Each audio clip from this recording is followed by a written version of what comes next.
Donc, bonsoir à tous. J'ai fait cette même présentation hier à l'Université Laval, donc j'espère que je vais être mieux rodée qu'hier, malgré que ça s'est vraiment très bien passé. J'avoue cependant que la population estudiantine de Laval était vraiment blanche, alors que je m'aperçois que ce soir, c'est un peu plus mixé. Je sais aussi qu'il y a eu beaucoup de réactions compte tenu du fait que c'était Carmen Chouinard qui donnait la présentation sur le féminisme islamique. Beaucoup ne savaient pas que Carmen Chouinard était aussi musulmane. Donc, voilà, je suis musulmane, québécoise de souche. Et je suis doctorante à l'Université de Montréal en sciences des religions. J'ai fait une formation en philosophie au niveau du bac et de la maîtrise à l'Université Laval. Donc hier, c'était un retour aux sources de retourner à l'Université Laval pour ma présentation, mais ça, c'était il y a 30 ans. Donc même l'Université Laval a énormément changé depuis. La présentation que je vais vous faire ce soir, j'ai déjà publié un texte dans le livre qui s'appelle « C'est un collectif, Islam, regard en coin », qui a été aussi publié à l'Université Laval, où j'avais écrit un document sur le féminisme islamique.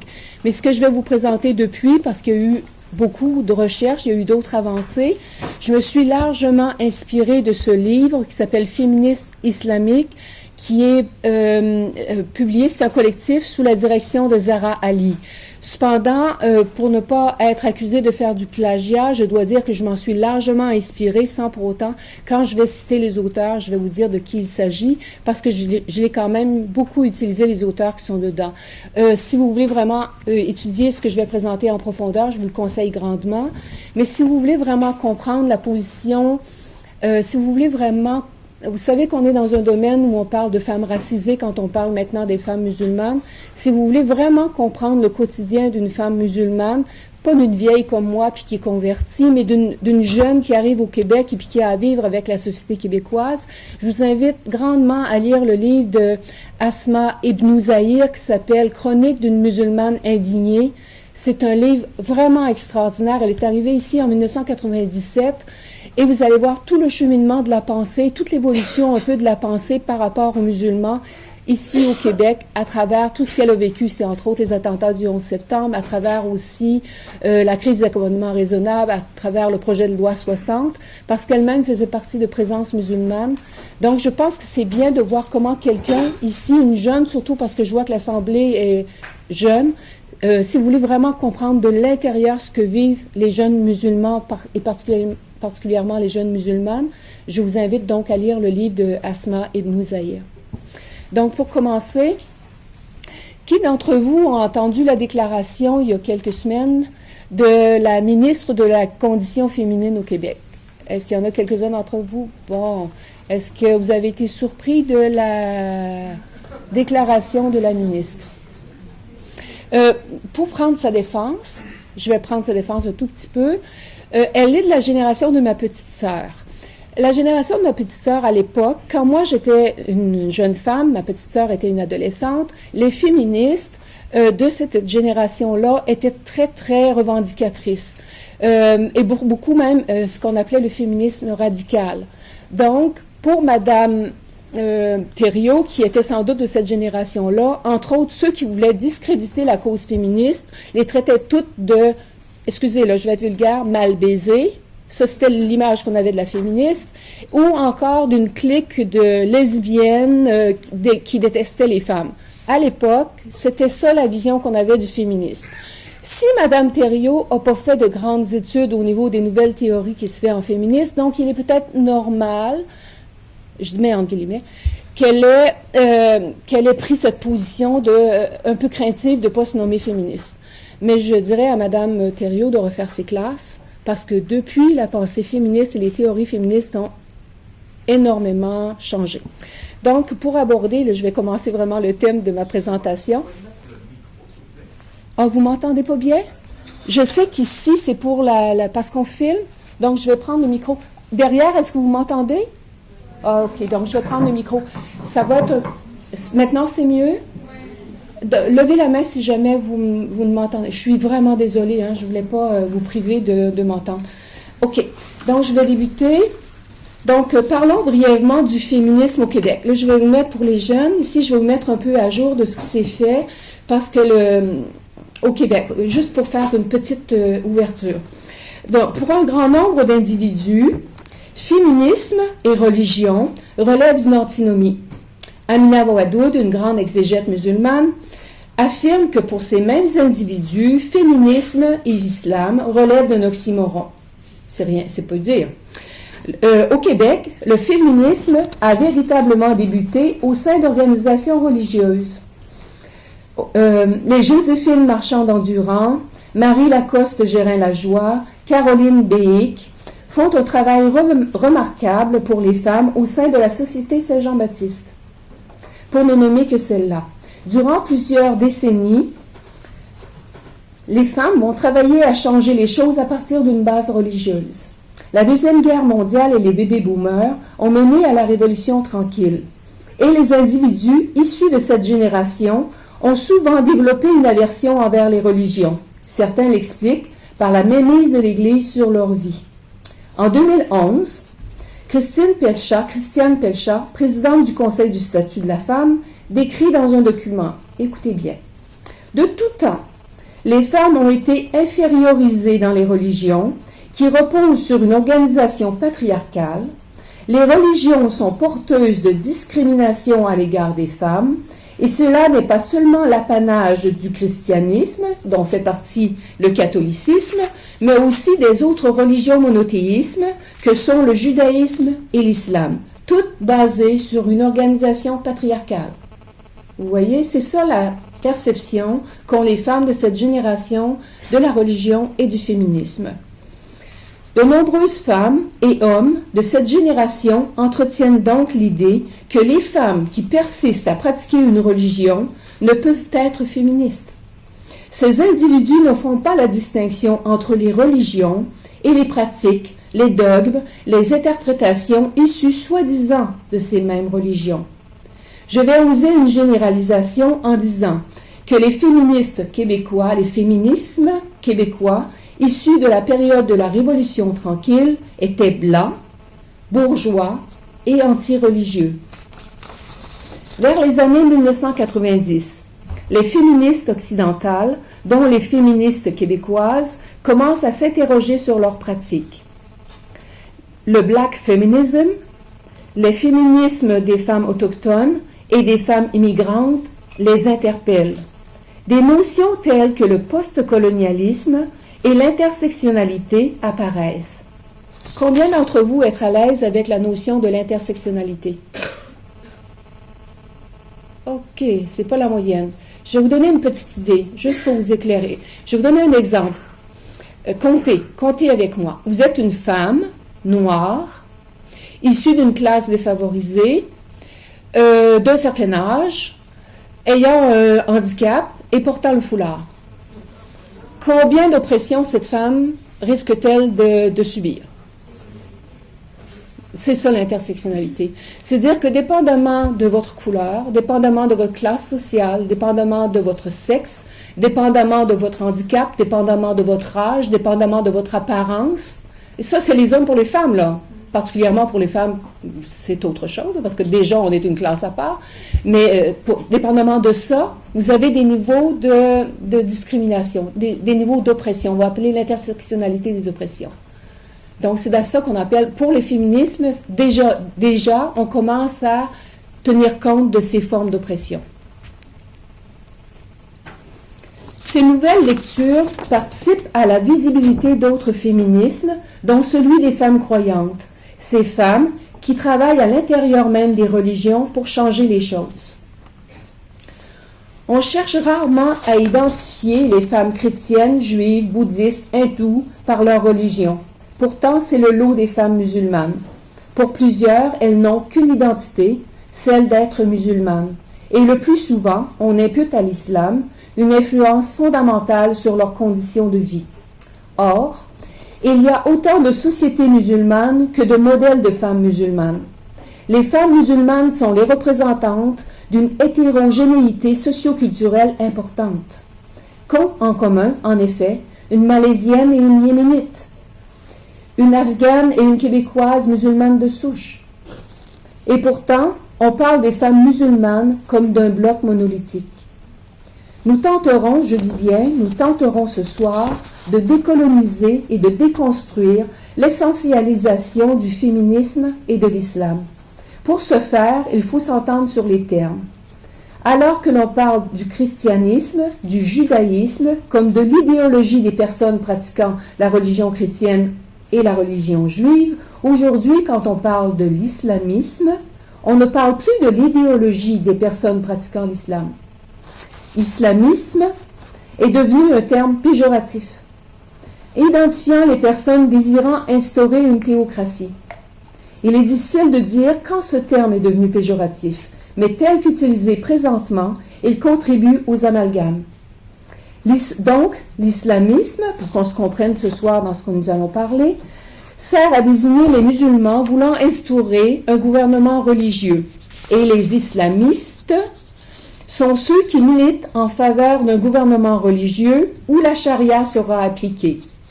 Plus tard, je vais vous expliquer ce qu'est la charia.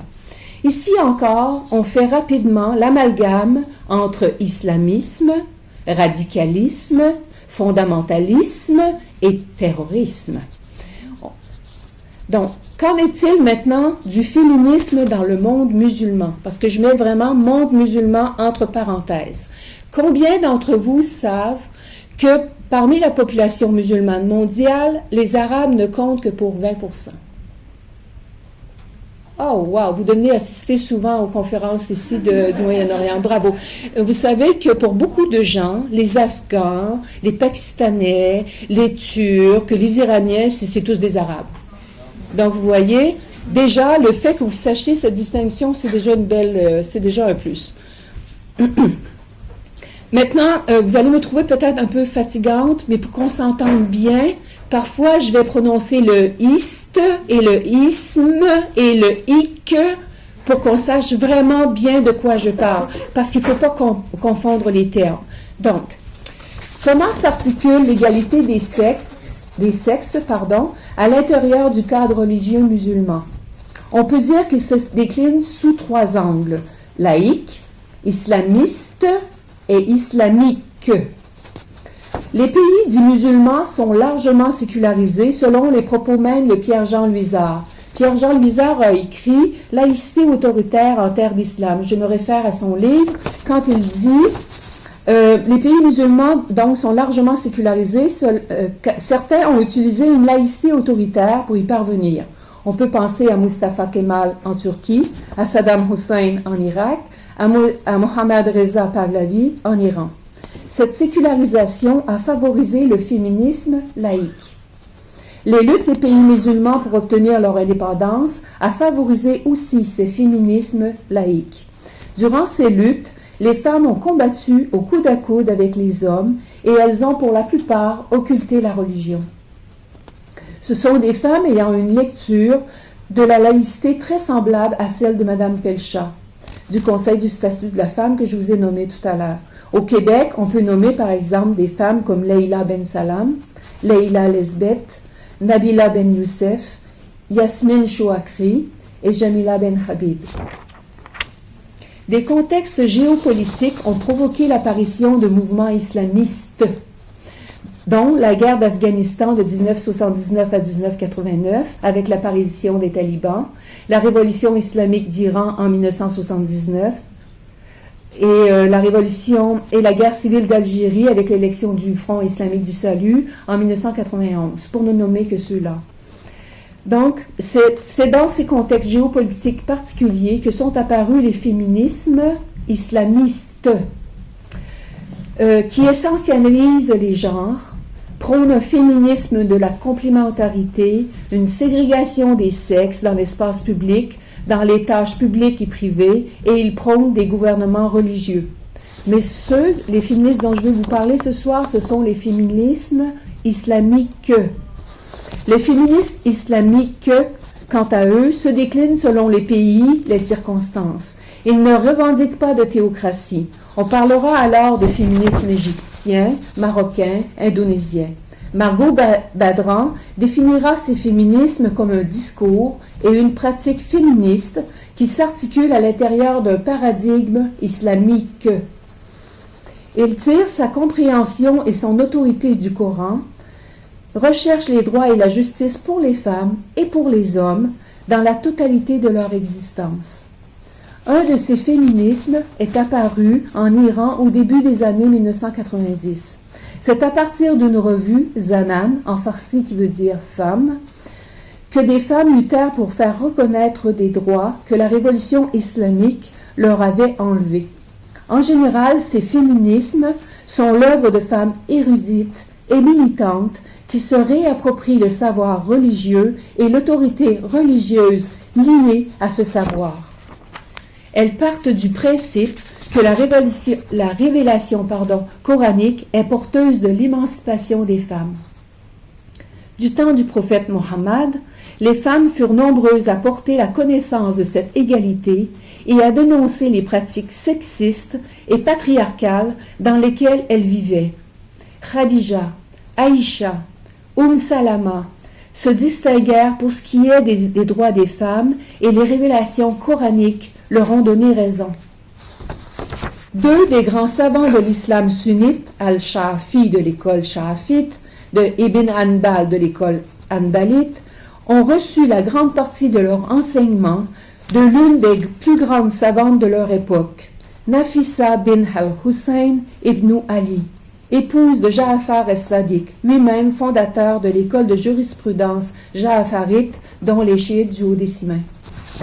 L'historien Ibn Hajar a répertorié pas moins de 300 femmes savantes en sciences islamiques au IIIe siècle de l'Hégire. Qui connaît ces femmes? Où sont passés leurs écrits? De nombreux auteurs affirment que peu après la mort du prophète, le patriarcat s'est lentement réinstallé.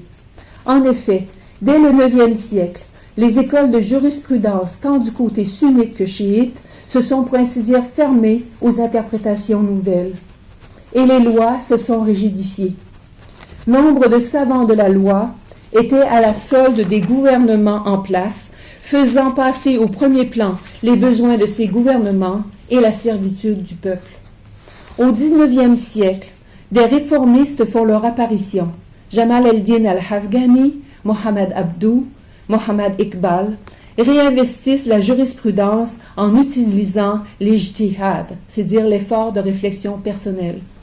Ils remettent l'islam dans son contexte de temps et d'espace, actualisent la pensée et dénoncent la sacralisation des anciens savants et des écoles de jurisprudence qui ont figé l'interprétation.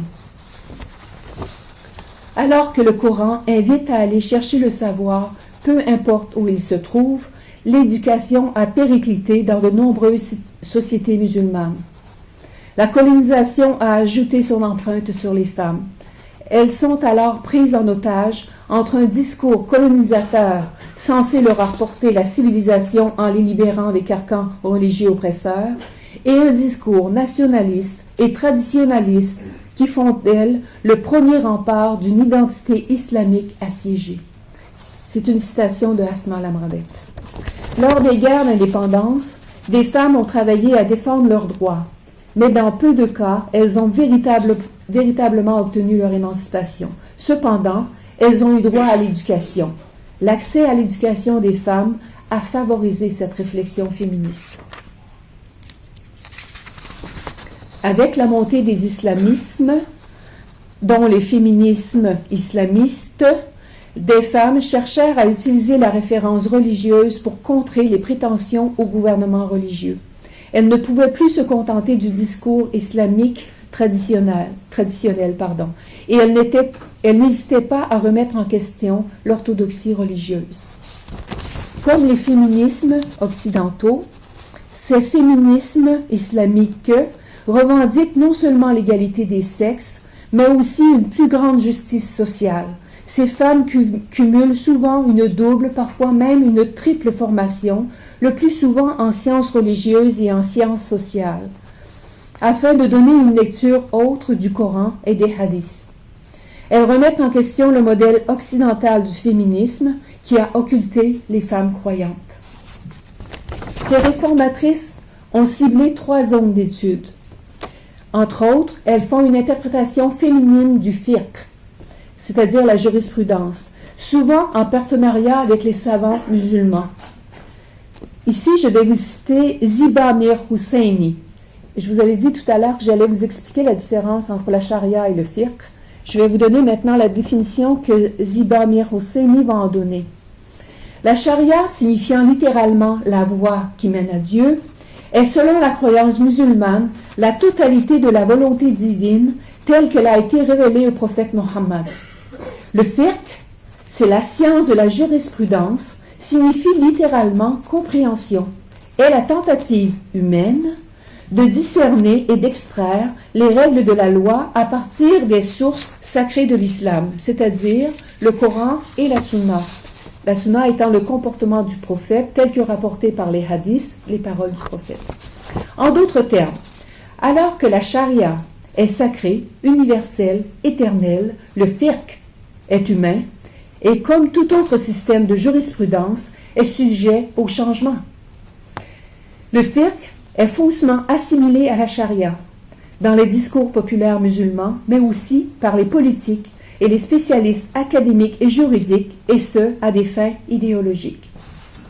Ainsi, ce que les islamistes et d'autres affirment être l'autorité de la charia, par conséquent divine et infaillible, est le résultat du fiqh, qui sont patriarcaux dans l'esprit comme dans la lettre, sont fréquemment invoqués comme relevant de la loi de Dieu, comme un moyen de réduire au silence et de frustrer la recherche de la justice universelle par les musulmans, où justice et égalité juridique sont intrinsèques.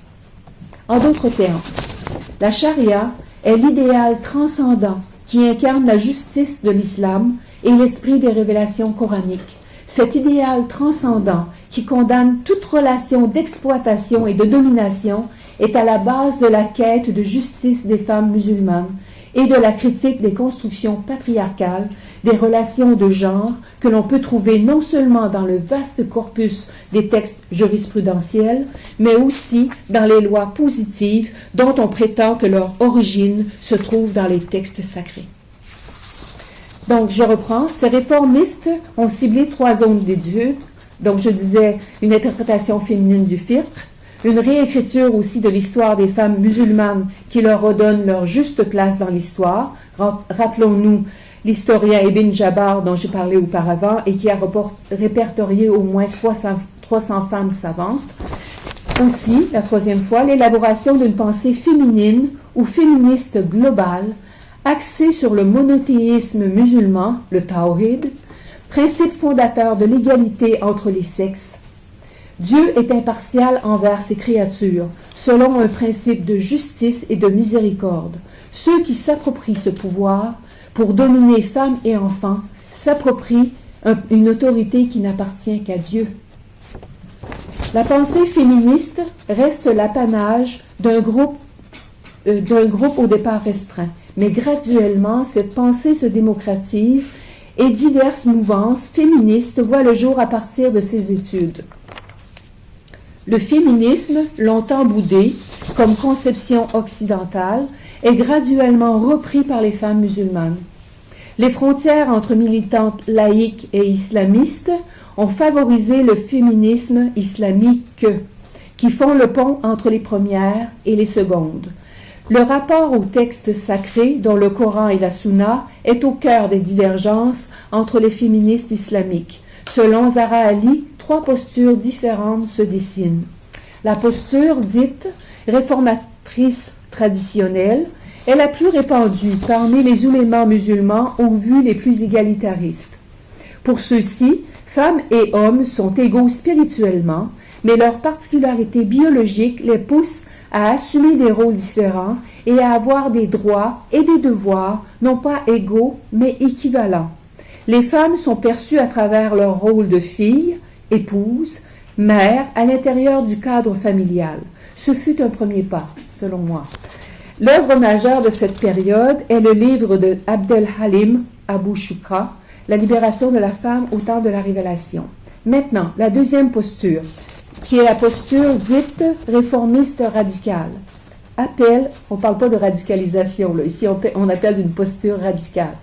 Appelle à une réforme en profondeur, intégrant les sciences sociales, à l'élaboration de la jurisprudence islamique sur les questions de genre.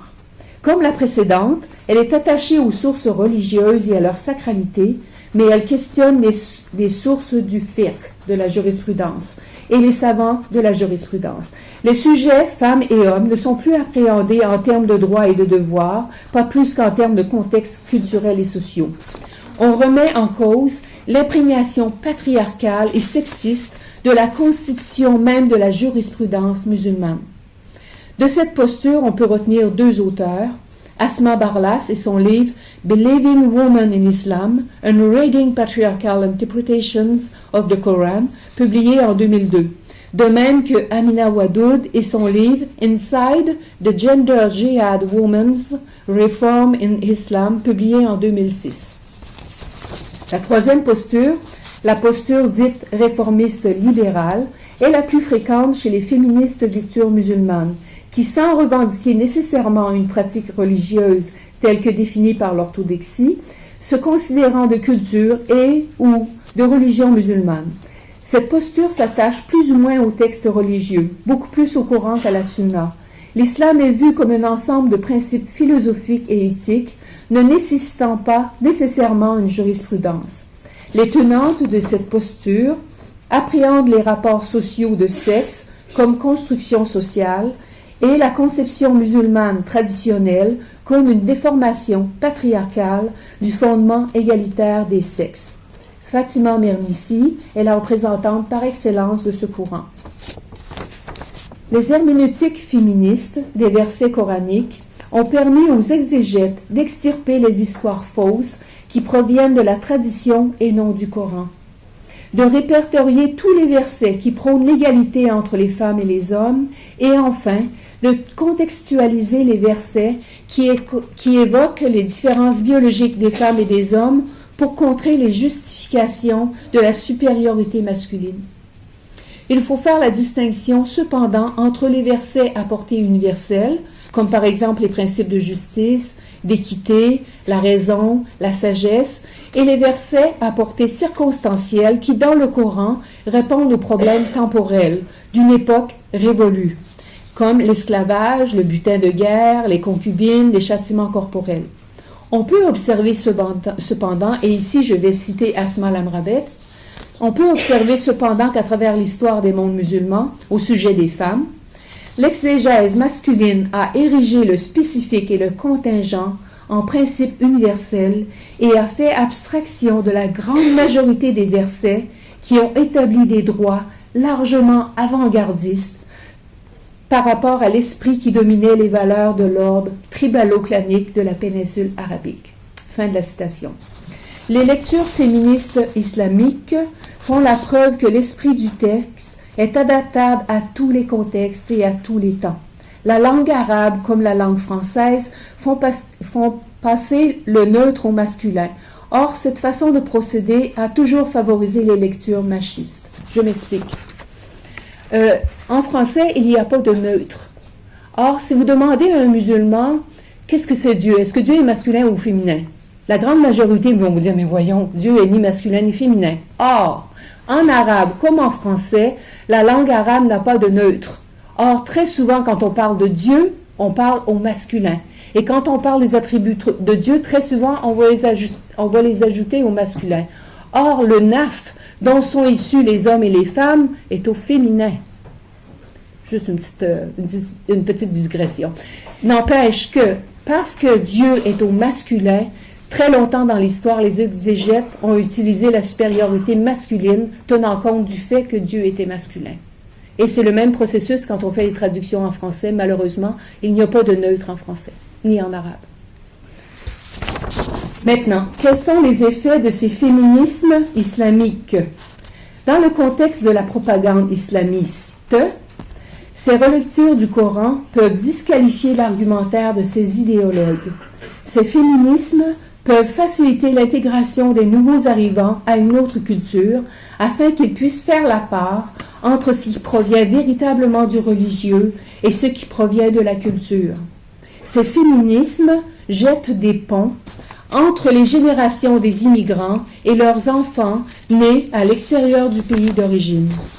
Zahra Ali affirme: à la critique politique du féminisme dominant s'ajoute une critique religieuse qui remet en question le présupposé selon lequel toute démarche de libération et d'émancipation des femmes passerait par une mise à distance du religieux. Les féministes musulmanes revendiquent une militance prenant sa source dans la spiritualité musulmane et faisant de l'islam une grille de lecture pour promouvoir l'égalité. Fin de la citation. Le retour de la religion n'est donc pas nécessairement un retour en arrière. Une grande majorité de femmes musulmanes se sentent assises pourtant entre deux chaises. D'une part, les traditions culturelles, d'autre part, une modernité idéalisée censée les libérer. Or, les féminismes islamiques peuvent les libérer de l'un comme de l'autre. C'est mon affirmation. Donc, voici quelques réseaux qui travaillent à la réforme des lois des statuts personnels au sein des pays majoritairement musulmans. En Malaisie, l'organisme Sister in Islam, fondé en 1987, pratique la formation et l'information des femmes musulmanes pour défendre leurs droits auprès des autorités civiles. Women Living Under Muslim Laws, femmes sous les lois musulmanes, fondée en 1986 par 9 femmes originaires d'Algérie, du Maroc, du Soudan, d'Iran, d'île Maurice, de Tanzanie, du Bangladesh, et du Pakistan, soutiennent la lutte des femmes dans de nombreuses régions musulmanes. Moussawa, fondée en 2009 pour défendre l'égalité au sein des familles musulmanes, et cela dans 50 pays à travers le monde. En Occident, la militance s'oriente pour la défense des femmes musulmanes contre les diverses discriminations avec lesquelles elles doivent composer et les informe sur le droit en islam. Aux États-Unis, Karama, Muslim Women Lawyers for Human Rights, c'est avocates musulmanes pour les droits humains, font ce travail. En Europe et au Québec, Présence musulmane a aussi participé à la formation de nombreuses femmes et hommes afin de prendre la défense des musulmans en terre occidentale. En conclusion, c'est en reconnaissant la pluralité des modalités d'émancipation féminine que les femmes seront véritablement empathiques à toutes leurs causes. Le féminisme islamique est un féministe postcolonial dans la lignée du Black Feminism.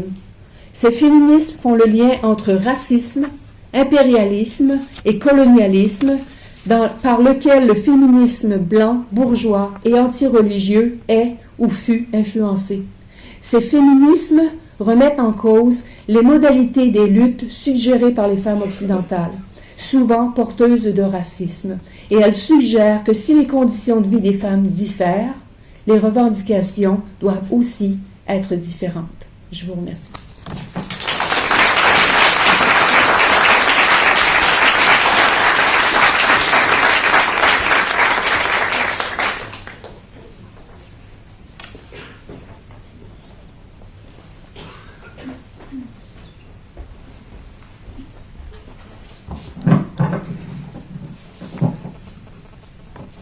Merci à vous pour cette inspirante conférence qui fut synthétique et très riche.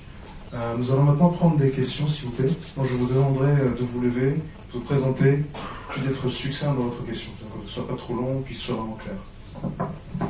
Et si possible, un garçon et une fille, c'est-à-dire un homme et une femme, histoire de donner la chance à toutes et à tous. Oui.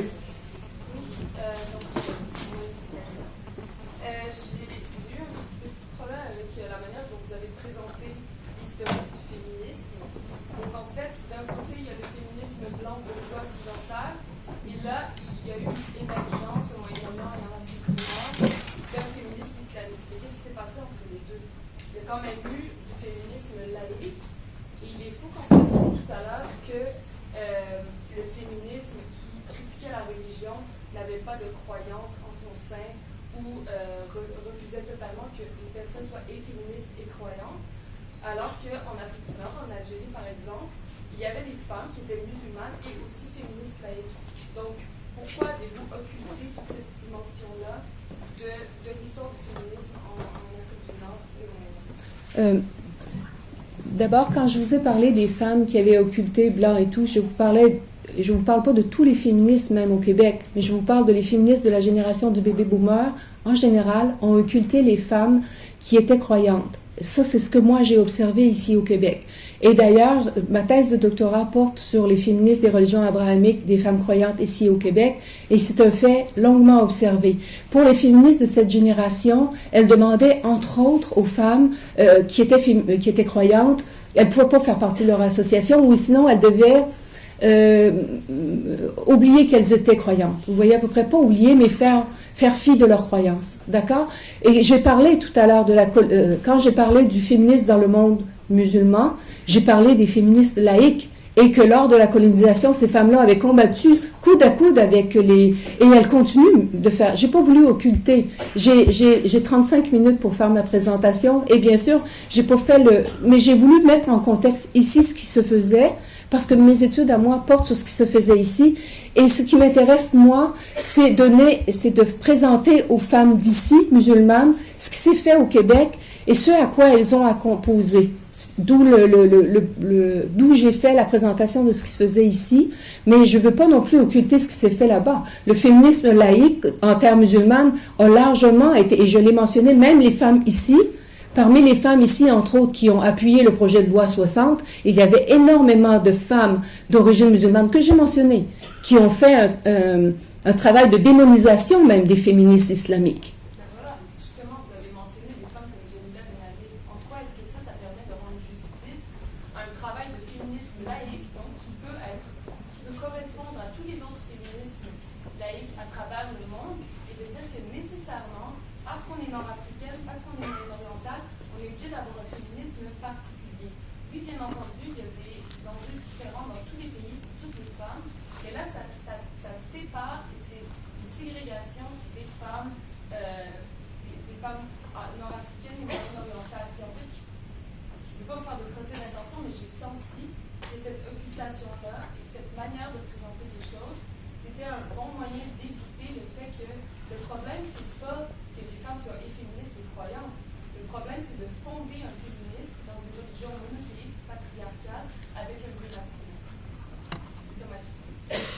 OK, mais comme je pense avoir quand même montré comme de quoi les féministes laïques, présentement en terre musulmane, les féministes laïques et les féministes islamistes, très souvent, c'est les féministes islamiques qui vont faire le pont entre ces deux tendances pour arriver justement à avoir une vision plus englobante.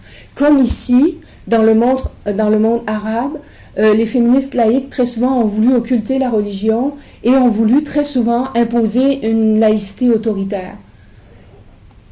Là,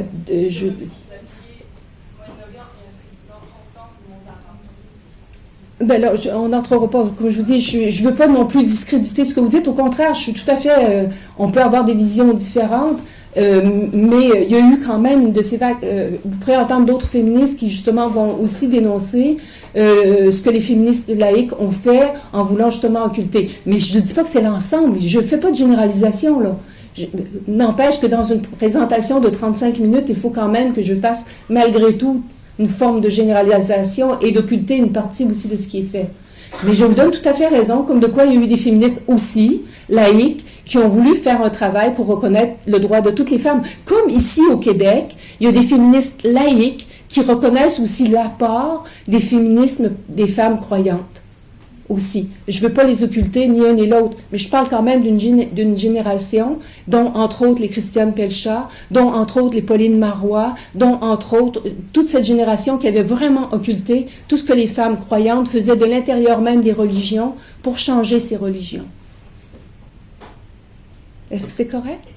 Oui? Okay. Autre question? Allez-y. Oui. Moi, c'est juste pour revenir entre vos deux points. Moi, je pense que c'est une question de temps de vue, qu'il y a deux manières de voir les choses, parce que je pense qu'en fait, avant les années 50, par exemple en Égypte, il y avait un féminisme laïque. Puisque je ne sais pas si vous avez déjà vu le discours que Nasser avait fait, il était contre le voile. Il disait aux gens, dites à vos maris, eux, de porter le voile, comme c'était pas logique ni concevable du tout.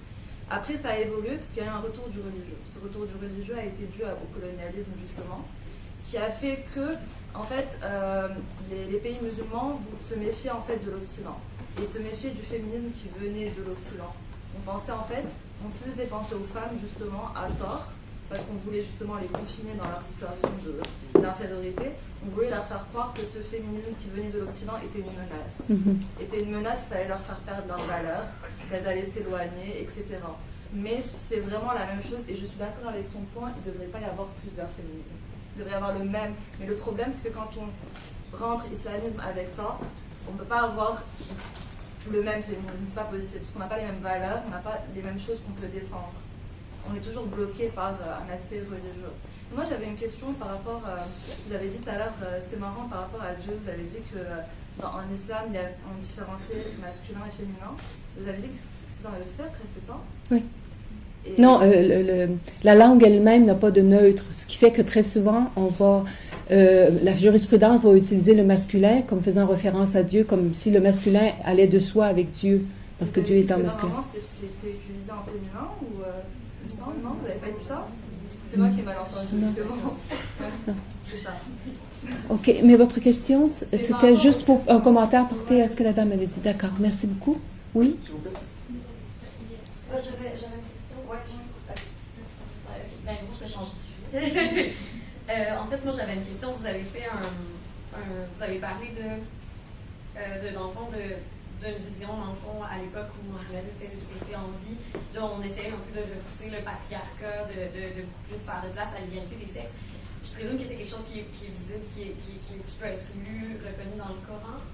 Est-ce que, je ne sais pas si vous êtes capable soit de fournir des exemples à ce moment-là, ou de parler, de mentionner une source quelconque, où ce serait possible de voir des exemples plus concrets de ça? Parce que je comprends que dans 35 minutes. Il y a plusieurs, entre autres, je vais vous donner juste un exemple, par exemple, comme le droit à l'héritage. Beaucoup vont dire que l'islam n'est pas égalitaire parce que dans une situation, le garçon va recevoir, par exemple, un homme décède, il a juste un fils et une fille, et le garçon va recevoir 2 fois l'héritage de sa sœur. Beaucoup ont dit, vous voyez, c'est pas égalitaire. Sauf que ils prennent ça dans un contexte donné, sans aller voir l'ensemble qui veut aussi que ce même garçon, dans un contexte patriarcal tel, ce même garçon, quand il va se marier, va devoir donner la moitié de son héritage à son épouse. Et sa sœur, elle, quand elle va se marier, va recevoir aussi la moitié de son héritage. Ce qui fait que les femmes vont avoir un plein héritage, alors que les hommes vont toujours n'avoir qu'un demi. Mais pris dans le contexte tel qu'il est dit coraniquement parlant, plusieurs vont dire, vous voyez, c'est pas égalitaire. Mais parce qu'ils ne prennent qu'une chose et ne font pas l'ensemble de la compréhension. Juste le droit à l'héritage. Vous savez qu'au 6e siècle, et que même ici au Québec, prenons juste ici au Québec, les femmes ont commencé à avoir droit à l'héritage au 19e siècle. Là, on est au 6e siècle. Là. Donc, comme le témoignage, je vais vous donner un autre exemple, le témoignage. Dans un contexte donné, qui est une situation commerciale, on demande que 2 femmes témoignent et un homme. Donc, beaucoup de jurisprudence ont dit, vous voyez, le témoignage de 2 femmes vaut le témoignage d'un homme. Or, ils oublient de dire que dans d'autres contextes, comme par exemple, une femme est accusée d'adultère. L'homme ne peut pas produire 4 témoins. Et, à ce moment-là, on appelle un homme religieux pour séparer la cause, pour défendre la cause. Et là, la femme va dire devant Dieu, je jure devant Dieu que je n'ai pas commis l'adultère. Et l'homme va dire, je jure devant Dieu que ma femme a commis l'adultère. OK? Mais là, les deux témoignages valent la même. Là, on ne peut pas prouver l'un comme on ne peut pas prouver l'autre et la femme va être absoute. Là, dans cette circonstance, les 2 témoignages sont les mêmes. Pourtant, si vous observez toute la jurisprudence qui a été faite, ils l'ont fait à partir d'un contingent qui voulait que 2 femmes, lors d'une transaction commerciale, témoignent pour un homme. Et ils ont toutes fait la jurisprudence à partir de cet élément-là, plutôt que l'autre où les 2 témoignages étaient le même. C'est dans ce sens-là que je vous dis que, selon moi, selon la lecture que je fais et plusieurs font, le Coran est émancipateur pour les femmes. Mais, à cause d'une certaine jurisprudence, on a fait en sorte de transposer ça pour même la jurisprudence, faire en sorte d'ajouter au patriarcat. Oui, mais ça ne répond pas vraiment à ma question, au sens où vous ne fournissez pas d'exemple. Dans le fond, ce que vous me dites, c'est qu'il ne faut pas faire de lecture il faut prendre le texte dans son contexte. Ça, je suis entièrement d'accord. C'est la même chose. Moi, j'ai plus étudié la Bible. Je sais que c'est exactement la même chose avec la Bible. Il y a toutes sortes de choses qui peuvent ne pas avoir complètement bon sens.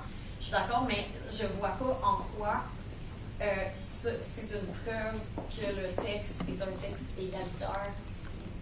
Que je vois pas en quoi ça vient expliquer qu'à l'époque de Mohammed, à l'époque où il était en vie, je vois pas en quoi ça vient prouver en fait qu'à cette époque-là, on essayait de se défaire un peu du patriarcat, puis qu'il y avait une culture plus égalitaire, parce que c'est ce que vous avez affirmé.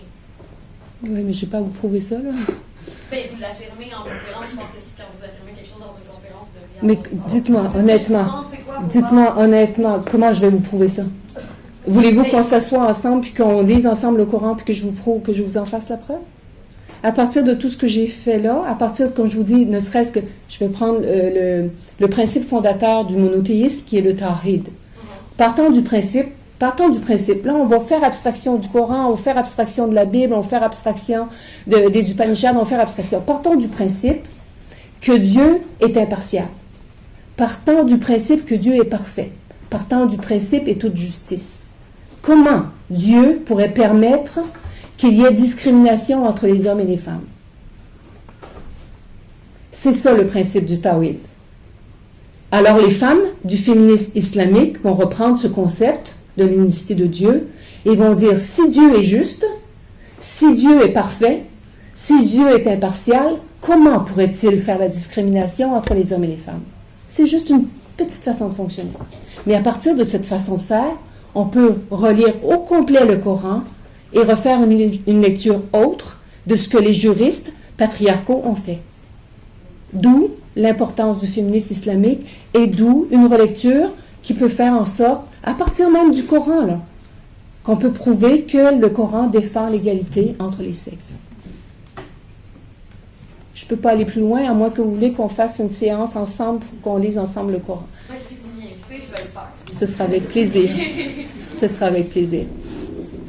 Il y avait une dame ici auparavant, mais je vais venir ensuite à vous, si vous permettez.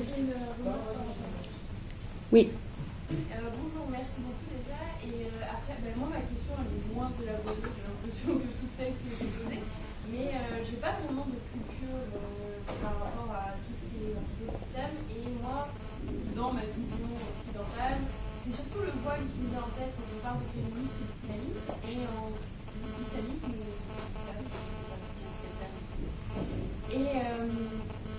c'est quoi votre vision là-dessus? Est-ce que je le conçois totalement, et j'espère bien que une femme de porter le voile, mais après par rapport à la burqa et par rapport à tout ce qui vient après, est-ce que là on peut se revendiquer, est-ce que féministe est porter la burqa, ou est-ce que c'est... Là encore, je peux vous donner ma lecture que je fais. Ok, je ne peux pas vous donner la lecture que font, mais je peux vous donner la lecture que moi je fais. Il y a 3 sourates dans le Coran qui demandent aux femmes de se recouvrir d'un tissu quelconque. Et il y a 3 termes. Et dans aucun cas, on utilise entre autres le terme hijab. Dans aucun cas. Hijab, c'est littéralement traduit, c'est voile. Dans aucun de ces cas-là, on utilise le terme hijab. On utilise qamar, on utilise...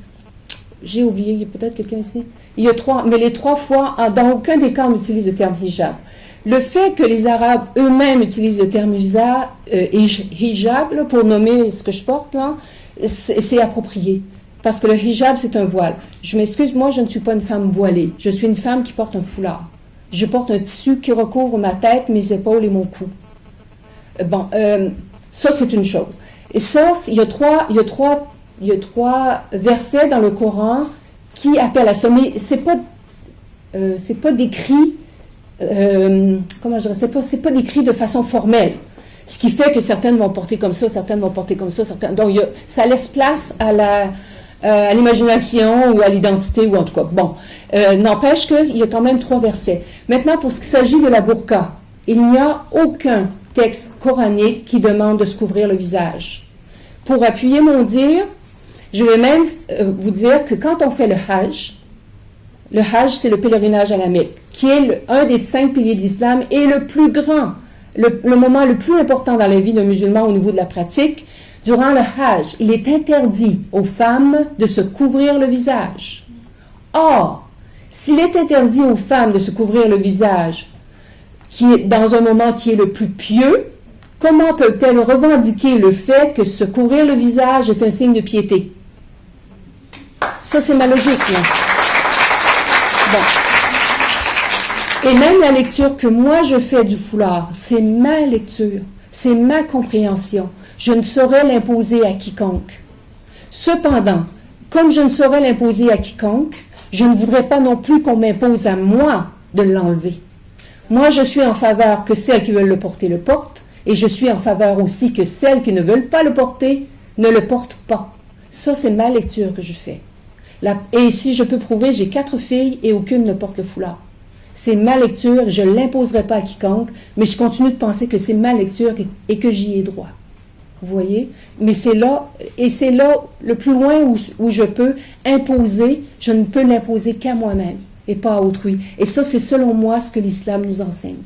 À partir du moment où on est mukallaf, c'est dire responsable devant Dieu, c'est dire habituellement à l'âge adulte, où on devient adulte responsable devant Dieu, même les parents ne peuvent plus imposer. Alors, ni les gouvernements, ni le frère, ni le père, ni le mari, ni quiconque ne peut imposer à une femme sa pratique religieuse, ou à un homme, ou à un enfant. À partir du moment où tu es mukallaf, tu deviens responsable devant Dieu de tes faits et gestes. C'est la lecture que moi je fais. Oui, je vous en prie. Allez-y, je vous écoute. Pouvez-vous vous nommer, s'il vous plaît? Moi, je suis étudiant en travail social. Oui. Par rapport à tout l'ensemble de stéréotypes que j'ai entendu sur l'islam quand j'ai vu la conférence. Parlez plus fort, s'il vous plaît, je vous entends à peine. Je ne connais rien sur l'islam, mais par rapport au nombre de stages, j'ai entendu des gens parler de l'islam, tout ça, du féminisme. Je disais, ah ouais, il y a des conférences, de toute façon, je dois participer comme ça, je pourrais avoir une idée, tout ça, comme utiliser. Pour que je fais un stage dans un milieu où il y a rien obligatoire, et donc il y a beaucoup de gens qui vont partout, là-bas. En fait, sur la question de l'héritage par rapport à ce que je dis, parce que je vais poser une question, mais je vais y répondre. Parce que pour moi, c'est pas ta question de l'héritage qu'il faut regarder en soi. De toute façon, il y a le poids du symbole. De toute façon, par rapport à l'explication que tu donnes sur la question de l'héritage, on voit que la femme ne soit beaucoup plus que le garçon. Mais comment on représente la femme symboliquement dans ce sens? Par exemple, dans le monde du monde, dans l'histoire du monde, il y a les femmes qui sont représentées. Mais ça ne veut pas dire qu'il n'y a pas tout un ensemble de reproduction, tout un ensemble de valeurs machistes, sexistes, que ça devait. Ce que je veux dire, c'est pas parce que les femmes et la femme fait beaucoup plus que les gars qui fait plus, il n'y a pas de patriarcat, il n'y a pas de sexisme machiste. Ce qui est important, c'est le symbole de comment on représente la femme derrière tous ces héritages-là. C'est ça.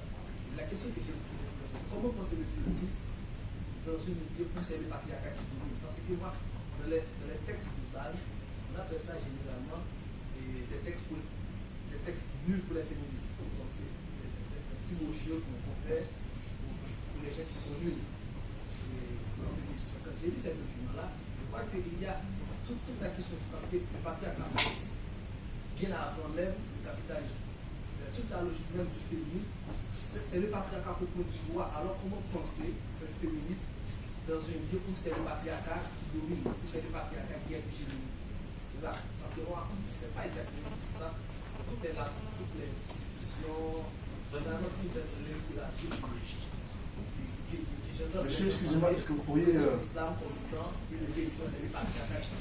OK, je comprends bien ce que vous voulez me dire, c'est que comment le féminisme peut opérer dans le patriarcat, mais c'est ça la tâche du féminisme.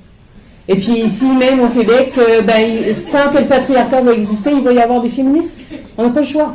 Et dans les sociétés où c'est plus patriarcal, les féministes vont devoir travailler plus fort.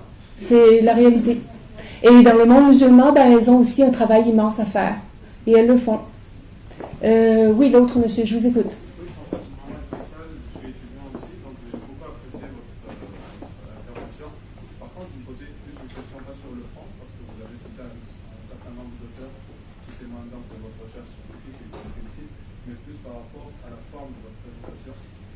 Quand j'ai vu que vous étiez doctorante, je m'attendais à une présentation un peu plus objective quand je vous demandais si vous étiez là en tant que chercheur ou en tant que musulmane. Donc j'avais vraiment cette impression de mélange de genres dans votre intervention. C'est ça qui m'a un peu disons, questionner, je voulais juste poser cette question. Je pensais avoir fait une présentation objective. Je suis donc désolée. Si vous interrompre, comme vous dites, c'est ma lecture, c'est comme ça qui, dans le Coran. Oui, mais ça, c'est parce que là, je réponds à une présentation spécifique à une question. Ce que j'ai présenté là, c'est une recherche là, qui est faite là. Mais dans mes réponses, quand je dis c'est ma lecture, c'est parce que je ne peux pas répondre pour l'ensemble de... Donc, je réponds pour moi-même. Ce texte est fait à partir de recherches sérieuses. Mais quand moi, je vous réponds en tant que féministe islamique. Et même, voilà, c'est dans ce sens-là, oui. Mais aviez-vous une question? OK. Donc, mon texte, je l'espère, était on n'est jamais objectif, hein? Donc, était, je l'espère, le moins subjectif possible, mais mes réponses vont être très subjectives. C'est en tant que femme musulmane, prônant un féminisme islamique, que je vous réponds. D'accord. Où on était rendu avec les questions? Oui, monsieur Pascal. Où c'était? Oui, je vous écoute, monsieur. Pour votre présentation, en tout cas, moi je m'appelle Nicolas. Pouvez-vous parler plus fort? Oui. Est-ce qu'il n'y a pas moyen d'avoir un micro? Ou peut-être, je vais vous passer mon micro, et puis venez, s'il vous plaît, parce que honnêtement, j'aimerais que tout le monde comprenne vos questions. Est-ce que vous pourriez vous mettre au même point?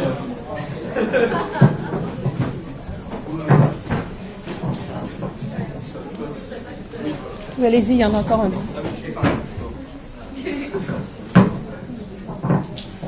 Je cause énormément de dérangements. Non, mais c'est bien que la salle entende aussi les questions.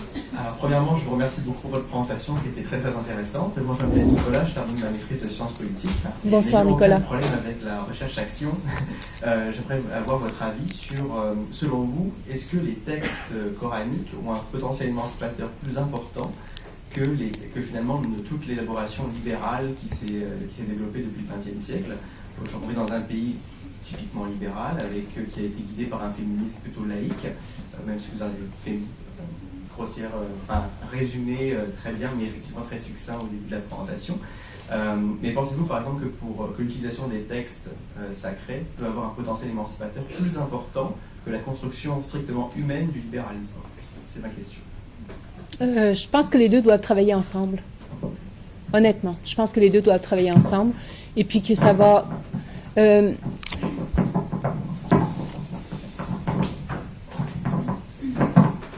pense que la meilleure façon de faire, c'est pas de s'ignorer.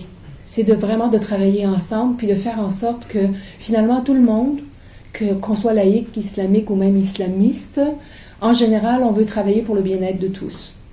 Donc, on a tout à gagner à travailler ensemble puis à collaborer ensemble. Je suis aussi membre de la FFQ et j'ai rencontré des femmes extraordinaires qui font un travail chacune de leur côté dans différents autres organismes et puis ils se rejoignent au sein de la FFQ pour faire avancer les choses. Je pense que c'est la meilleure façon de faire. On ne peut pas toute seule dans son coin faire de grands changements, alors que si on se met tout ensemble, je pense, parce que dans le fond, tout ce qu'on veut, c'est que finalement, les hommes et les femmes travaillent coude à coude, puis qu'on fasse avancer ensemble vers une meilleure justice sociale. Donc, si on fait ça, ben moi, je dis bravo. Et puis, je suis certain que beaucoup des hommes ici sont aussi féministes. Puis, ils sont fiers de le dire. Puis, ils sont fiers, en tout cas.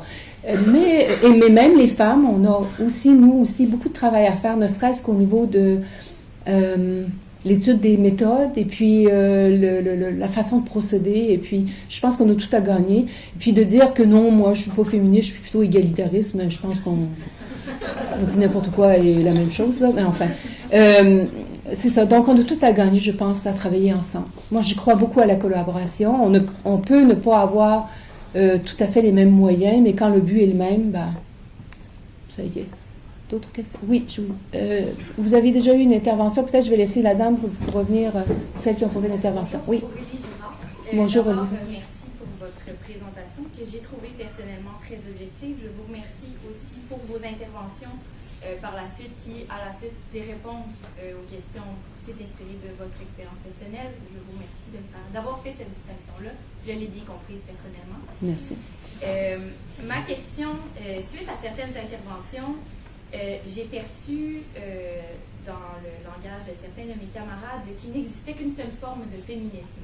Intervention à laquelle je m'oppose fermement parce que je pense qu'il faut au contraire faire preuve d'ouverture, faire preuve de reconnaissance des différences. Comment exercer un dialogue avec des personnes, des gens, des camarades dans un milieu militant qui vont affirmer qu'il n'existe qu'une seule et unique forme de féminisme?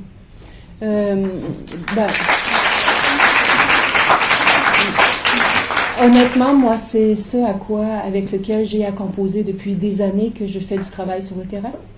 Et avec les femmes de ma génération, malheureusement, on ne peut pas être féministe et croyante. Ce que j'ai dit en début de mon texte. Pour elles, c'est une antinomie. Ça ne peut pas exister. Alors, je ne peux pas non plus faire du travail de convaincre. J'ai autre chose à faire dans la vie, entre vous et moi. N'empêche, je me dis, tant pis. Mais je rencontre des jeunes qui ont plus d'ouverture d'esprit, puis je me dis peut-être que c'est cette génération-là qui va faire que les choses vont changer davantage. On ne peut pas non plus s'acharner à convaincre. Il n'y a pas plus sourd que celui qui ne veut pas entendre. Donc, alors il faut continuer, puis à persévérer, puis peut-être que ça va tomber dans d'autres oreilles, puis que le travail va se faire de façon différente. Mais moi, en tout cas, je fais partie d'un groupe de dialogue interreligieux aussi qui s'appelle Mariam. On fait un travail de dialogue interreligieux entre les femmes croyantes chrétiennes, féministes, et des femmes musulmanes croyantes aussi, féministes, qui se disent aussi féministes. Mais je pense aussi qu'on peut faire un travail extraordinaire là-dedans. Mais même au sein de ce dialogue interreligieux, la différence entre le groupe majoritaire et le groupe minoritaire existe aussi. Donc, il ne faut pas se raconter des histoires, là. Le féminisme blanc, laïque et anti-religieux existe encore bel et bien au Québec. Et puis, le patriarcat existe encore bel et bien au Québec. Donc, on doit travailler sur tellement de plans, mais il ne faut pas baisser les bras. Puis, vous êtes des jeunes, puis j'ai pleinement confiance, en tout cas, que les choses avancent. Oui, je vous écoute. Moi, je voudrais d'abord vous répondre à la question que je cherchais un exemple pour l'islam, l'égalité en islam. Mais en fait, déjà, il faut savoir que le prophète Mohammed, est-ce que vous pouvez... Oui, pourriez-vous passer parce que tout le monde puisse entendre ce qu'elle raconte.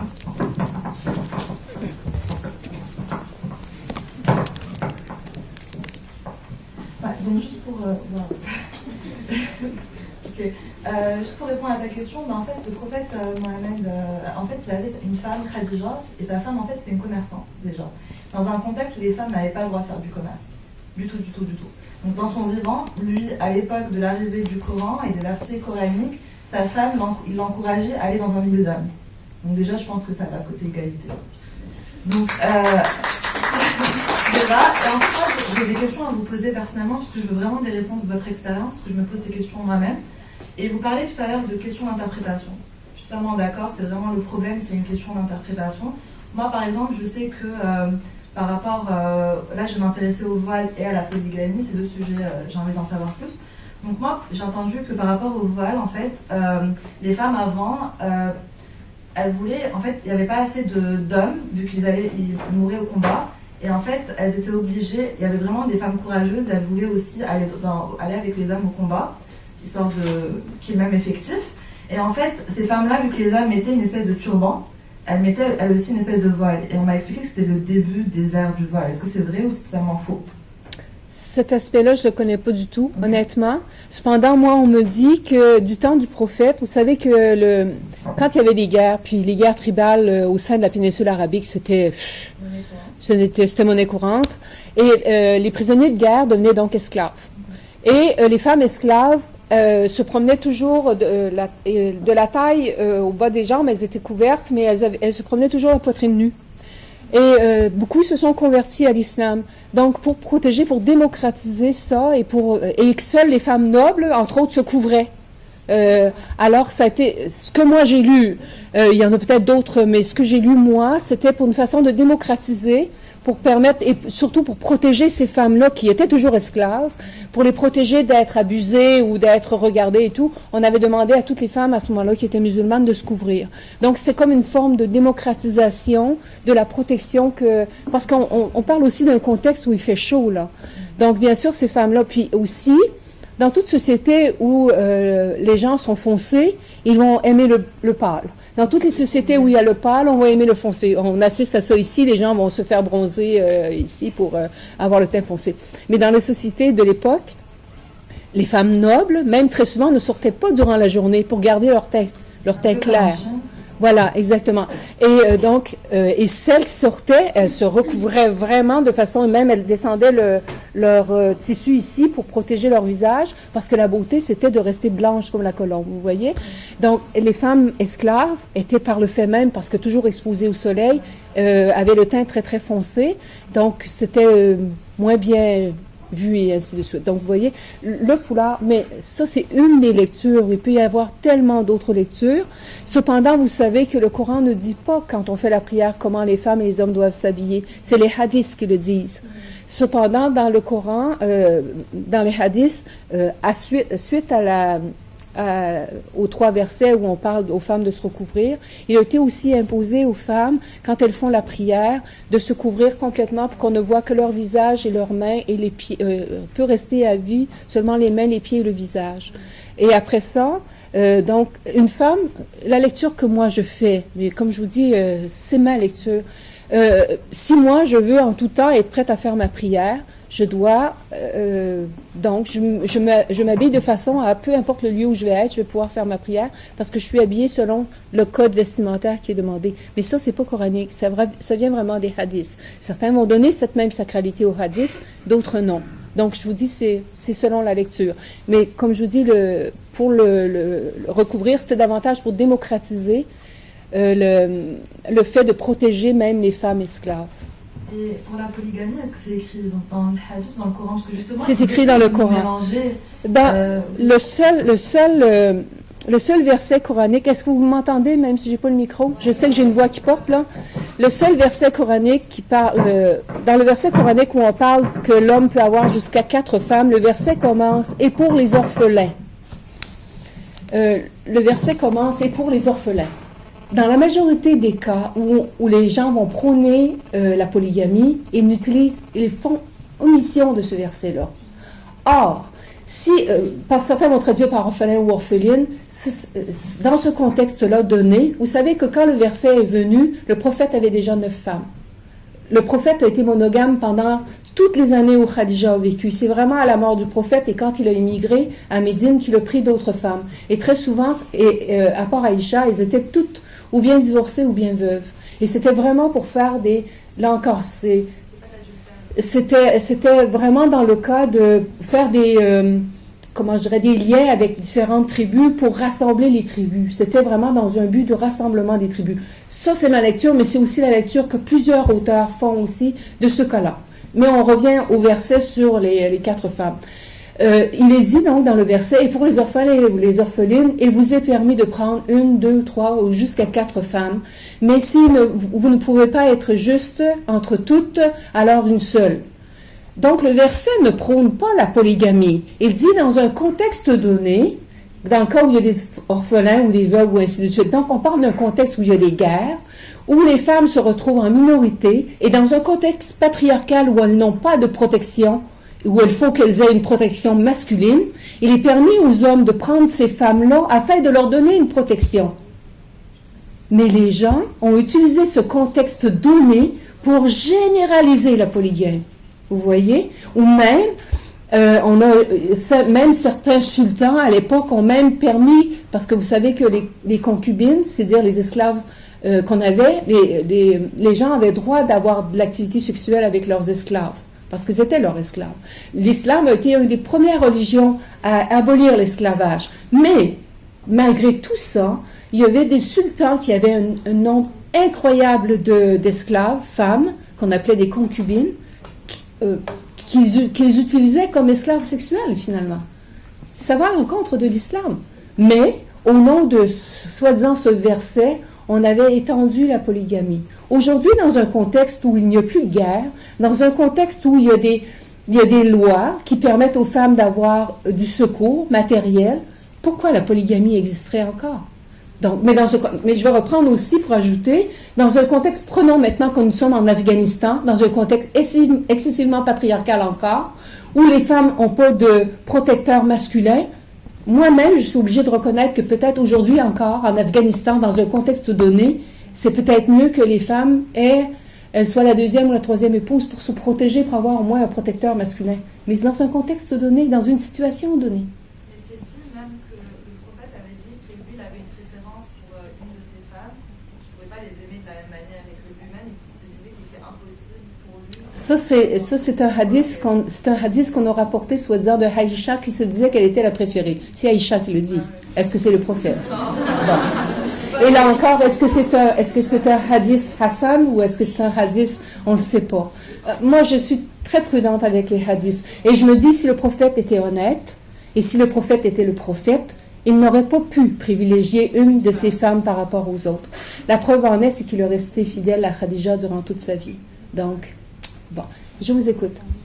C'est juste pour je m'appelle Elias, je suis ingénieur. C'est juste pour répondre à la question du voile. Dans le magazine Zaman, il y a une historienne, je pense tunisienne, si je ne m'abuse. Elle a écrit un article qui s'appelle Le voile musulman malgré lui. Elle répertorie que les origines du voile remontent à des origines assyriennes en Mésopotamie, quelques 1200 ans avant Jésus-Christ. Donc, et par la suite, il a été repris par des religions monothéistes, premièrement par le judaïsme. On le retrouve encore chez des femmes orthodoxes qui se cachent la tête juste pour montrer leurs cheveux aux hommes. Ensuite, par le christianisme et par l'islam. Donc, je me ferai une joie de partager l'article sur le mur, mais simplement, et je rebondirai sur une question, comment, dans une société qui est très matérialiste et qui s'arrête sur le symbole, comment la femme peut être émancipée de ses choix personnels et qu'on arrête enfin de lui dire pourquoi tu mets ça ou enlève ça ou montre ceci. Oui, je suis tout à fait d'accord avec vous. Je suis tout à fait d'accord avec vous. Si vraiment on veut laisser la liberté à tous, ben laissons aussi aux femmes qui veulent le porter de le porter, et laissons aussi aux femmes qui veulent se promener avec les fesses à l'air, de se promener les fesses à l'air. C'est ma lecture. Je ne sais plus trop qui est. Bonsoir.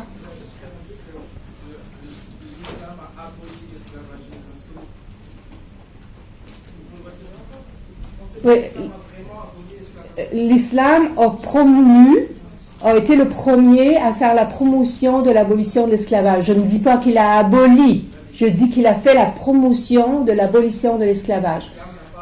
Non, mais il le fait quand même, il a été parmi les premières religions à favoriser l'abolition de l'esclavage. Et le prophète lui-même a tout libéré ses esclaves et a encouragé tous les musulmans à libérer leurs esclaves. Oui. Et qui dit parole de prophète, il a encouragé tous les musulmans à le faire. Donc, voilà. Mademoiselle, oui. J'ai beaucoup aimé votre présentation. Moi, ma question, elle a aucun rapport avec ce que vous avez changé jusqu'à présent. C'est plus votre lectorat. C'est juste pour savoir qu'est-ce que vous penserez des 10 prochaines années dans l'idéal de poursuivre le mouvement féministe islamique. Islamique. Voilà. Comment voyez-vous les 10 prochaines années dans l'idéal en termes de concret comme action qui peuvent se faire? Moi, je pense que, dépendamment des pays, c'est aux femmes de ces pays-là de faire le travail. C'est pas moi ici qui peux le faire à leur place. Et c'est pas nous, ici, depuis notre bon Canada, qui allons dire aux femmes là-bas comment le faire. Vous voyez un peu à quoi je veux faire référence.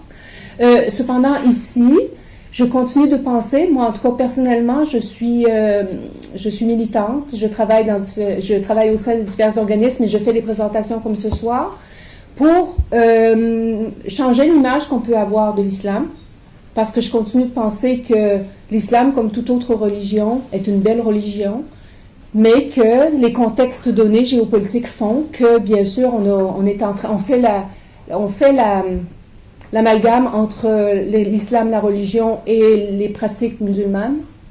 Et ça a des aspects parfois horribles. Donc, moi, je fais ma petite part. Mais je vois les jeunes qui montent et je vois le travail qui est fait. Et je pense que c'est plutôt positif. Et je pense, moi, je suis une vieille maintenant, mais la relève est bonne. Et je vois parmi les jeunes des gens qui sont vraiment inspirés, qui ont vraiment ils font une étude sérieuse. Et puis, je suis plutôt positive. Oui. Quel travail, quelle étude, quelle action en fait? Parce que je ne connais pas vraiment, je ne suis pas informée sur qu'est-ce qui se passe actuellement en fait. Mais le travail, herméneutique qui a été fait a déjà été fait. Si vous êtes à l'aise en anglais, je pourrais vous citer 50 auteurs féministes maintenant islamiques qui ont fait le travail herméneutique, qui fait que tous les passages coraniques qui peuvent sembler inégalitaires, ces femmes-là les ont étudiés et ont trouvé réponse. En tout cas, on fait une lecture égalitaire de ces versets. Donc déjà, le travail est fait. On n'a pas besoin de réétudier la langue arabe et de tout faire ce travail qu'elles ont fait. On a déjà les documents. Donc les femmes qui veulent avoir l'argumentaire, qui veulent avoir les éléments, le travail est déjà fait. Déjà, ça, c'est un point. Maintenant, le travail, que ce soit pour les Malaisiennes, que ce soit pour les Indonésiennes, que ce soit pour les Pakistanaises, que ce soit pour les femmes musulmanes en Inde, en Turquie ou ailleurs, c'est sur le terrain. Pardon, je suis en train de frapper le micro. C'est sur le terrain, c'est sur c'est dans le contexte même des lois, auprès des gouvernements qu'elles ont à faire leur place. Et moi, je ne peux pas faire ça à leur place. Mais elles le font déjà. Et je pense qu'il faut leur lever notre chapeau parce qu'elles le font déjà. Mademoiselle au fond. Vous avez parlé des versets concernant le voile. Je voudrais simplement savoir de quelle sourate Je ne les connais pas par cœur, malheureusement. Si vous voulez, je les ai chez moi. Je pourrais vous me donnerez vos coordonnées, puis je pourrais vous les envoyer et les citer même, où c'est vraiment 3 sourates où on nomme un vêtement dont les femmes doivent se recouvrir. Je pourrais vous les envoyer. Il y en a seulement 3. Oui, mais pour avoir les versets exactement, là, il y a les ayats différents, là, parce que Nour, c'est vraiment une sourate très longue. Si elles veulent trouver exactement, il y a 3 endroits où elles sont. Oui. Monsieur, vous avez dit que vous avez rencontré plusieurs féministes militantes islamiques de partout dans le monde, musulmans. J'aimerais savoir, est-ce que vous avez eu expérience ou bien est-ce que vous avez déjà rencontré des femmes de l'Arabie Saoudite ou de l'Iran? Et on sait très bien en fait ce qui se passe dans ces deux pays-là, des femmes qui sont oppressées, à qui on ne donne pas toute la liberté de faire la moindre des choses, par exemple de conduire. Personnellement, je ne connais pas de femmes saoudiennes et je ne suis jamais allée en Arabie Saoudite. Cependant, en 2007, je suis allée en Iran et j'ai rencontré énormément de femmes iraniennes. Vous seriez surprise de ce qui se passe en Iran, contrairement à ce qu'on nous montre ici. Les femmes conduisent, les femmes... Je suis allée à l'université Sharif en Iran. Mon mari qui est là est grand professeur à Polytechnique. Il allait donner une conférence à l'université Sharif, qui est une grande université en génie à Téhéran. Or, dans le corps professoral de cette université en génie, presque 30% du corps professoral était femmes. À Polytechnique, c'est 3%. Donc, vous voyez, elles sont... Je suis parfaitement d'accord par rapport à ça, parce que je sais qu'au moins l'Iran, il est un peu ouvert par rapport au monde de l'Arabie Saoudite. Mais est-ce que c'est vrai qu'en Iran, les femmes n'ont pas le droit d'enlever le voile parce que ça reste un choix de mettre ou de Ouais, la révolution islamique a obligé toutes les femmes, même si elles sont chrétiennes ou juives, de porter le foulard. Ouais. Ouais, ils ont obligé. Jusqu'à présent, il y a l'obligation de le faire. Oui, tout à fait. Mais maintenant, avec les nouvelles élections, on va souhaiter que ça change. Mais c'est à suivre. Mais indépendamment du fait qu'elles portent le foulard, comme je vous dis, elles sont partout, les femmes iraniennes. Moi, j'ai été surprise de voir comment ces femmes-là ont investi la place publique, beaucoup plus même qu'ici au Québec, que ce soit. Moi, je parle surtout des universités, parce qu'on a surtout visité les universités. Elles étaient partout. Mais beaucoup plus qu'ici même au Québec. Donc, je pense qu'on aurait peut-être des choses parfois à apprendre. Mais elles sont obligées de porter le foulard. Quand c'est pas le tchador lui-même, là, vous savez, cette grande tente noire là, dans laquelle elles se promènent. Ouais. Oui. Bonjour. Mon nom est Myriam. Merci pour la conférence déjà. Puis en fait, j'avais une question, mais c'est une question qui est un petit peu épineuse. Puis déjà, je tiens à vous dire que si vous n'êtes pas à l'aise de la répondre, c'est bien correct. En fait, moi déjà, dans ma famille, ma mère est très religieuse. Moi, je suis laïque. Et puis, on se respecte beaucoup entre nous. Et en fait, le seul point de discorde qu'on a, c'est la question de l'accès à l'avortement. Et je me demandais, en fait, vous, c'est quoi votre point de vue sur le sujet? Puis, comme je vous ai mentionné, là, si vous n'êtes pas à l'aise de répondre... Oh non, il n'y a pas de problème. Même selon certaines écoles d'interprétation musulmanes, tant et aussi longtemps que le cœur de l'enfant ne bat pas, il y a possibilité d'avortement. presque la majorité des écoles d'interprétation le permettent. Cependant, contrairement à d'autres religions, l'islam a toujours permis la contraception. Donc, à moins d'un cas d'inceste ou de viol, les femmes ne devraient pas se retrouver enceintes. Mais comme je vous dis, la majorité des écoles d'interprétation permettent l'avortement avant que le cœur se mette à battre. Dès que le cœur du fœtus se met à battre, on ne peut plus faire l'avortement. Donc, il y a quand même une certaine ouverture. Personnellement, pour moi-même, je ne pratiquerai pas l'avortement. Mais je vais tout faire, j'ai tout fait, je suis maintenant une vieille, j'ai plus eu de danger de tomber enceinte. J'ai tout fait durant les années où j'étais fertile pour ne jamais avoir à prendre cette décision. Cependant, je continue de penser que le corps d'une femme appartient à la femme indépendamment qu'elle ait été fécondée ou non, et que pour moi-même, je ne le ferai pas, mais je pense que toutes les femmes doivent avoir le choix de concevoir ou de ne pas concevoir, et s'il y a échec à la contraception, bien, ça reste aussi son choix de vivre sa grossesse ou de ne pas la vivre. Mais comme je vous dis, pour moi-même, je ne le ferai pas, mais pour les autres femmes, je ne peux pas empêcher de le faire, et même je suis d'accord pour qu'on permette qu'elles aient accès gratuitement à ce chose-là. Mais comme je vous dis, c'est pas en tant que musulmane que je parle juste en termes de femmes vivant au Québec et ainsi de suite. Exactement. Oui. Bonjour, très intéressant, merci beaucoup. Je ne suis pas étudiante en études de l'islamique, mais une question qui me revient toujours quand je lis beaucoup sur le féminisme et sur l'islam, quand je peux, c'est que je suis très blessée lorsque j'entends qu'on peut encore, selon, marier des très jeunes filles. Et ça, je voudrais savoir où est-ce que dans le Coran, est-ce qu'on peut permettre qu'une enfant de 9-12 ans soit la 4e épouse de quelqu'un. Moi, ça me fend le cœur et ça me révolte vraiment contre l'islam parce que c'est une lecture qui est complètement en dehors peut-être d'un contexte d'un doctorat ou d'études approfondies. Oui. Même du temps du prophète, mais ça, il n'y a pas de règle dans le Coran, il n'y a pas d'âge non plus qui est donné. Mais on ne peut pas marier quelqu'un avant qu'il soit mukallaf. Mukallaf, ça veut dire avant qu'il soit pubère. Donc, en général, même du temps du prophète, la puberté, c'était pas avant 14-15 ans. Alors, on ne peut pas marier une petite fille de 9 ans. Mais 14 ans, c'est quand même une gamine. Oui, bien sûr, on s'entend. N'empêche que dans le contexte, quand savez-vous quelle était l'espérance de vie au 6e siècle pour les femmes et les hommes? Je pense au même titre que la Vierge Marie, était probablement avec 12-13 ans aussi. Là, on est en 2000. Oui. Comment est-ce qu'on peut marier des gamines de 8 ans? Oui, mais c'est ça que je vous dis. Il faut mettre les choses dans le contexte. Le problème, dans une société patriarcale, que ce soit en Afghanistan ou ailleurs, dans une société patriarcale, des hommes s'arrogent le droit, entre autres, comme je l'ai expliqué pour la polygamie, d'avoir aujourd'hui encore jusqu'à 4 femmes, alors que c'est pas ce que le Coran dit. Eh bien, aussi, ils s'arrogent le droit de prendre des femmes qui sont même pas encore pubères. Est-ce que les féministes et les féministes le dénoncent? Tout à fait.